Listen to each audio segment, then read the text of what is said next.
نبی کریم صلی اللہ علیہ وسلم کی امانت داری اور صداقت دور دور تک مشہور تھی، لہٰذا لوگ آپ کے پاس اپنی امانتیں رکھوایا کرتے تھے، اور جب ان کو ان کی چیزوں کی ضرورت ہوتی تو نبی کریم صلی اللہ علیہ وسلم ان کو لوٹا دیا کرتے تھے۔ ہجرت مدینہ کی رات رسول اللہ صلی اللہ علیہ وسلم نے حضرت علی رضی اللہ تعالیٰ عنہ کو اپنے پاس رکھی ہوئی ساری امانتیں سپرد کیں اور ان سے یہ ارشاد فرمایا کہ آپ ان امانتوں کو صاحب امانت تک پہنچا دیں۔ صبح کے وقت مکہ مکرمہ میں ایک عجیب واقعہ پیش آیا۔ ابو سفیان کے بیٹے حنظلہ نے عمیر بن وائل سگزی کو بلایا اور اس سے کہا، تم علی بن طالب کے پاس جاؤ اور اس سے 80 مسکال سونے کا دعویٰ کرو کہ میں نے یہ سونا حضرت محمد صلی اللہ علیہ وسلم کے پاس بطور امانت رکھا تھا۔ نبی کریم صلی اللہ علیہ وسلم مدینہ کی طرف کوچ کر گئے ہیں اور علی ان کے وکیل ہیں، ان سے جا کر کہو کہ آپ میری امانت مجھے واپس کر دیں۔ اگر علی تم سے گواہ طلب کرے تو ہماری گواہی قریش کی تمام جماعت دے گی، اور تیرے اس قدم کے بدلے میں تجھے اپنی ماں ہندا کا گلو بند دیتا ہوں۔ عمیر بن وائل نے حضرت علی رضی اللہ تعالیٰ عنہ کے پاس آ کر امانت کا دعویٰ کر دیا۔ حضرت علی رضی اللہ تعالیٰ عنہ نے اس سے امانت کی نشانی طلب کی تو اس نے بتا دی۔ اس کے بعد آپ رضی اللہ تعالیٰ عنہ نے امانتی سامان میں اسے تلاش کیا، لیکن اس کی امانت کہیں نظر نہیں آئی، یہاں تک کہ اس کے آثار بھی نہیں ملے، جبکہ ہر امانت ان کے پاس موجود تھی اور ان امانتوں پر ان کے مالک کا نام لکھا ہوا تھا، اور ان میں عمیر کا نام کہیں بھی درج نہیں تھا۔ حضرت علی رضی اللہ تعالیٰ عنہ نے عمیر کو بہت سمجھایا کہ تم اس دعوے میں جھوٹے ہو، تم جھوٹ بول رہے ہو، لیکن اسے سمجھانے میں کوئی فائدہ نہیں ہوا۔ وہ اپنی ضد پر اڑا رہا۔ اس نے کہا، میرے چند گواہ ہیں جس میں ابو جہل اور اس کا بیٹا اکرمہ، عقبہ بن معیط، ابو سفیان اور اس کا بیٹا حنظلہ شامل ہیں، یہ حضرات میری گواہی دینے کے لیے تیار ہیں۔ یہ سن کر حضرت علی رضی اللہ تعالیٰ عنہ اچھی طرح جان گئے کہ یہ صرف ان کا فریب ہے، چنانچہ آپ نے فرمایا کہ گواہوں کو صحن کعبہ میں حاضر کیا جائے۔ پھر آپ رضی اللہ تعالیٰ عنہ نے عمیر کو ایسی جگہ طلب کیا کہ گواہ عمیر کی بات نہ سن سکیں۔ آپ نے فرمایا، عمیر بتائیے یہ امانت آپ نے دن کے کس وقت رسول اللہ صلی اللہ علیہ وآلہ وسلم کے سپرد کی تھی؟ اس نے کہا، دوپہر کے وقت رسول خدا صلی اللہ علیہ وآلہ وسلم نے میرے ہاتھ سے لی تھی اور اپنے غلام کے حوالے کی تھی۔ اس کے بعد حضرت علی رضی اللہ تعالیٰ عنہ نے ابو جہل کو طلب کیا، لیکن اس نے گواہی دینے سے انکار کر دیا اور کہنے لگا، مجھ پر گواہی دینا کوئی فرض تو نہیں ہے۔ پھر آپ نے ابو سفیان کو بلایا اور اس سے یہی سوال کیا۔ ابو سفیان نے کہا، غروب آفتاب کے وقت حضرت محمد صلی اللہ علیہ وسلم کے حوالے کی تھی اور آپ صلی اللہ علیہ وسلم نے اپنی جیب میں ڈال دی تھی۔ پھر حنظلہ کو بلایا تو اس نے گواہی دی، دوپہر کا وقت تھا جب یہ امانت حضرت محمد صلی اللہ علیہ وسلم نے لی تھی۔ پھر حضرت علی رضی اللہ نے عقبہ بن معیط کو بلا کر اس سے سوال کیا۔ عقبہ نے جواب میں کہا، محمد صلی اللہ علیہ وسلم نے یہ امانت عصر کے وقت لی تھی اور فوراً اپنے گھر بھیج دیا تھا۔ پھر حضرت علی نے اکرمہ کو بلایا اور اس سے سوال کیا۔ اس نے جواب میں کہا، محمد صلی اللہ علیہ وسلم نے یہ امانت طلوع آفتاب کے وقت لی تھی اور اس امانت کو فاطمہ بنت اسد کے گھر روانہ کر دیا تھا۔ جب عمیر نے مختلف اور الگ الگ گواہیاں سنی تو اس کا رنگ اڑ گیا اور وہ جان گیا کہ اب اس کی رسوائی ہونے والی ہے اور اسے مزید ذلت کا سامنا کرنا پڑے گا۔ چنانچہ اس کا رنگ زرد ہو گیا اور اس کے چہرے پر ہوائیاں اڑنے لگیں۔ حضرت علی نے فرمایا، اے عمیر، تیرا رنگ کیوں زرد ہو گیا اور تجھ میں تبدیلی کیوں ہو رہی ہے؟ عمیر نے کہا، علی رضی اللہ تعالیٰ عنہ، میں نے جو دعویٰ کیا دراصل وہ کسی کا مکر و فریب تھا۔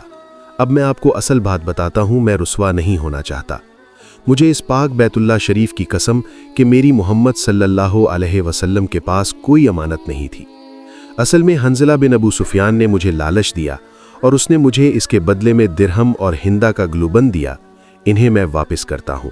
یہ سن کر قریش کے سر شرم سے جھک گئے۔ اسی وقت حضرت علی رضی اللہ تعالیٰ عنہ نے فرمایا، وہ تلوار لائی جائے جو کعبہ کے کونے میں موجود ہے۔ چنانچہ آپ نے وہ تلوار لی اور ابو سفیان کے سامنے رکھی۔ فرمانے لگے، اس تلوار کو پہچانتے ہو؟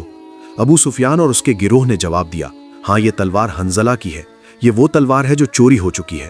حضرت علی رضی اللہ تعالیٰ نے فرمایا، ہاں، یہ تلوار حنظلہ کی ہے، لیکن اسے کسی نے چوری نہیں کیا، اس میں بھی تمہارا مکر و فریب شامل ہے۔ پھر حضرت علی رضی اللہ تعالیٰ نے ابو سفیان سے کہا، بتاؤ تمہارا غلام مالا اسود کہاں ہے؟ ابو سفیان نے کہا، وہ کسی کام کے لیے طائف گیا ہوا ہے۔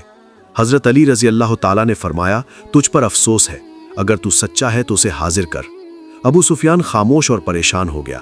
اس کے بعد آپ رضی اللہ تعالیٰ نے سرداران قریش کے 10 غلاموں کو حکم دیا کہ زمین کے فلاں ٹکڑے میں گڑھا کھود کر مالا اسود کی لاش کو باہر نکالیں اور اسے صحن کعبہ میں لائیں۔ چنانچہ انہوں نے ایسا ہی کیا اور وہ ابو سفیان کے غلام کی لاش لے کر آئے۔ یہ منظر دیکھ کر لوگ اکٹھے ہو گئے اور اس قتل کی وجہ پوچھنے لگے۔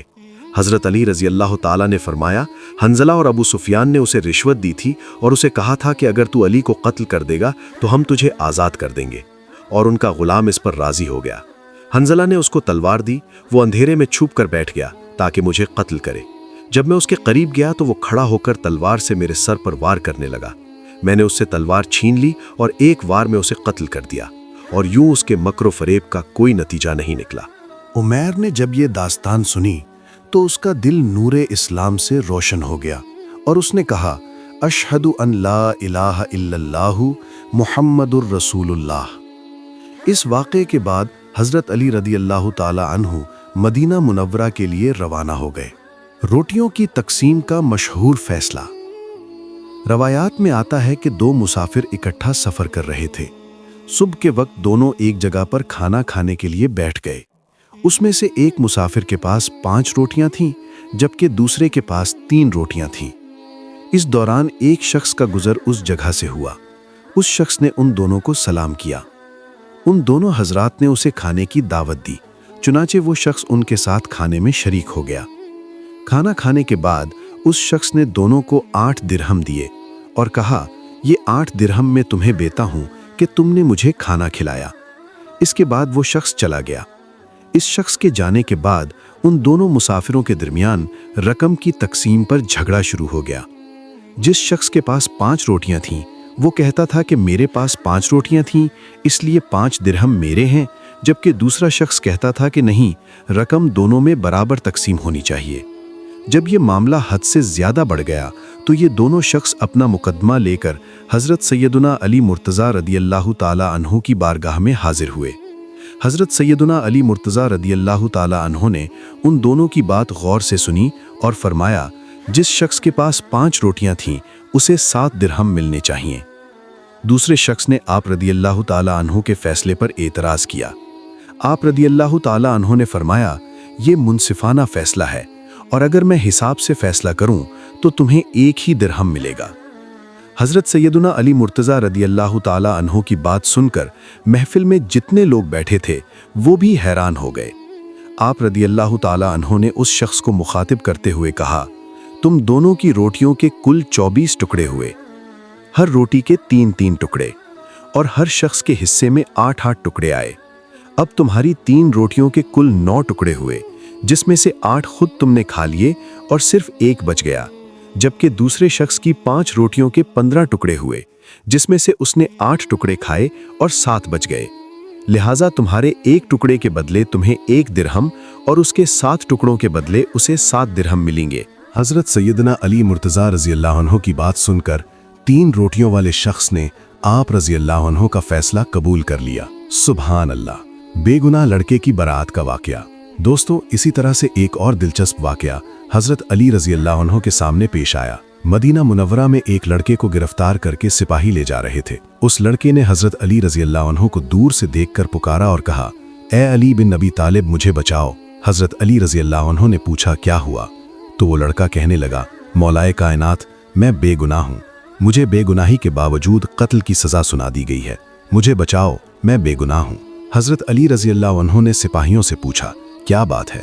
سپاہیوں نے کہا، اے علی رضی اللہ عنہ، آپ کو معلوم نہیں ہے کہ اس لڑکے نے اپنے مالک کو قتل کیا ہے اور مالک کے قتل کے بدلے میں اس کو قتل کیا جا رہا ہے۔ علی مرتضیٰ رضی اللہ عنہ کی بات سن کر 3 روٹیوں والے شخص نے آپ رضی اللہ عنہ کا فیصلہ قبول کر لیا۔ سبحان اللہ!